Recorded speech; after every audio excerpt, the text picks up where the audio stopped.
നമസ്കാരം ഗൈസ്, ആർജിയാണ്. നമ്മൾ രാവിലെ നേരത്തെ വെച്ചിട്ടുണ്ട്. ഇന്ന് നമുക്ക് കുറച്ച് പണിയുണ്ട് ഇവിടെ. ഇന്നലത്തെ പോലെ തന്നെ അധികം മഴയില്ലാത്തൊരു ക്ലൈമറ്റ് ആയിരുന്നെങ്കിൽ കൊള്ളാം ഇന്നത്തെ ദിവസം. ഇന്ന് മഴ പെയ്തില്ലെങ്കിൽ നമുക്ക് കുറച്ച് വിറകൊക്കെ പെറുക്കി നിറയ്ക്കണം. കാരണം വിറക് കുറവാണ്. നമ്മൾ ഒരു വർഷം മുമ്പ് പെറുക്കി നിറച്ച വിറകാണ് ഇപ്പോഴും അവിടെ ഇരിക്കുന്നത്. അത് കുറച്ചുകൂടി തീരാറായി. അപ്പോൾ കുറച്ച് വിറക് നിറച്ചില്ലെങ്കിൽ ശരിയാവില്ല. നമുക്ക് മഴയൊന്ന് പെയ്തില്ലെങ്കിൽ വിറക് കൊടുക്കാം. അധികം കുക്കിംഗ് പരിപാടി ഇല്ലാത്തതുകൊണ്ട് പതുക്കെ എണീക്കോളും എന്തായാലും. രാവിലെ എനിക്കൊന്ന് കട്ടൻ ചായ ഉണ്ടാക്കാണ്. കറി ചൂടാക്കി തിളപ്പിച്ചിട്ടുണ്ട്. കറുപ്പ് ചൂടാക്കി വെച്ച് നമുക്കിന്ന് ഇവിടെ ആദ്യം വൃത്തിയാക്കണം. നമുക്ക് ഇന്ന് ഫുൾ ഒതുക്കാണ്ട് കുറെ പണിയുണ്ട് ചോദിക്കും അല്ലേ. ഇന്ന് കട്ടിൽ ഫുൾ നമ്മൾ കാലിയാക്കാൻ ഉള്ളതാണ്. ഈ കട്ടിൽ നമ്മൾ കാലിയാക്കണം. നമ്മൾ ഇന്ന് രാത്രി ഇവിടെ കിടക്കാം. കട്ടിൽ കാലിയാക്കാനുണ്ട്. പിന്നെ പുറത്ത് ഇവിടെ വൃത്തിയാക്കാനുണ്ട്. ഇവിടെ നമ്മൾ മഴ പെയ്യാൻ ചാൻസ് ഉണ്ടെന്ന് മനസ്സിലാക്കിയതിൻ്റെ വലിയ മഴയ്ക്ക് മുന്നായിട്ട് വിറക് വെട്ടിക്കാൻ വേണ്ടി വന്നിരിക്കുകയാണ്. കാരണം കട്ടഞ്ഞാൽ അടുപ്പ് വെച്ചിട്ടുണ്ട്. വിറക് വെട്ടിക്കഴിഞ്ഞ് ഗ്യാസ് വന്നാൽ പണിയാവില്ലെന്ന് വെച്ചു. അപ്പോൾ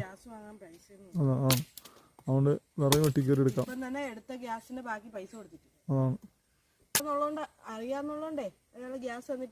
അതാണ്.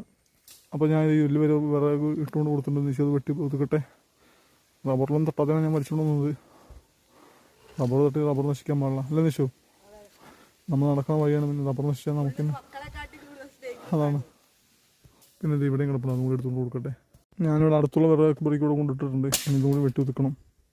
കിച്ചു എന്തായാലും നേരത്തെ വന്നിട്ടുണ്ട്. വൈറ്റിയും മോനെ ഞങ്ങൾ വിറക് കൊടുത്തിട്ട് വരാം. എന്നിട്ട് നിനക്ക് എന്തെങ്കിലും തരാം. അപ്പോൾ ഗൈസ് ഞാൻ ഈ വിറക് കൊണ്ടുവെക്കട്ടെ. നിശു എന്നാലും വെട്ടി ഒതിച്ചല്ലേ. ചെറിയ ചെറിയ കൂനിയൊക്കെ വെച്ചേക്കണം. കൊണ്ടെടുത്ത് വെക്കാം. അങ്ങനെ ഞാൻ നിശു കൂടി ഓരോ കെട്ട് കൊണ്ട് ഇവിടെ അടുക്കിയിട്ടുണ്ട്. എന്നാലും കുറച്ച് വിറക് അടുക്കി വെക്കണം. ഇനിയും മഴ ഇന്ന് പെയ്യാതിരിക്കട്ടെ. മഴ വന്നിട്ട് പോയി ഉണ്ടോ വെയിൽ. നമ്മുടെ പച്ച പ്ലേറ്റിൽ ഒരെണ്ണം കിച്ചനോട് മാറ്റിച്ചിരിക്കുക നിശു. ഇത് സൈഡ് പൊട്ടിപ്പോൾ അത് കിച്ചനോട് മാറ്റിച്ചിരിക്കുകയാണ്. ഇനി കിച്ചൻ്റെ പ്ലേറ്റ് ഇതായിരിക്കും. മറ്റേ പ്ലേറ്റ് നമ്മൾ കളഞ്ഞു. അങ്ങനെ നിശു കിച്ചനോട് ചോറ് വിളമ്പി വെച്ച് കൊടുത്തിട്ടുണ്ട്. ഇനി അവൻ കഴിച്ചോളും. ചൂടാറില്ലേ കറിയുടെ? കുഴപ്പമില്ല. അവൻ കഴിക്കട്ടെ. അവൻ വേറെ കുറച്ച് കഴിച്ചിട്ട് പോട്ടെ അല്ല നിശു? വെള്ളം കുടിക്കൂല അവൻ. പക്ഷെ ഭക്ഷണം കഴിക്കും കുഴപ്പമില്ല. അപ്പോൾ കഴിച്ച് നമ്മൾ രണ്ടാമതും കൂടി കട്ടൻ ചായ കുടിക്കാൻ വേണ്ടി പോവാണ്. കട്ടൻ ചായ കുടിച്ചിട്ട് കുറച്ചായിട്ട് നമ്മൾ പഴങ്കഞ്ഞി കുടിക്കുന്നതായിരിക്കും അല്ലേ നിശു?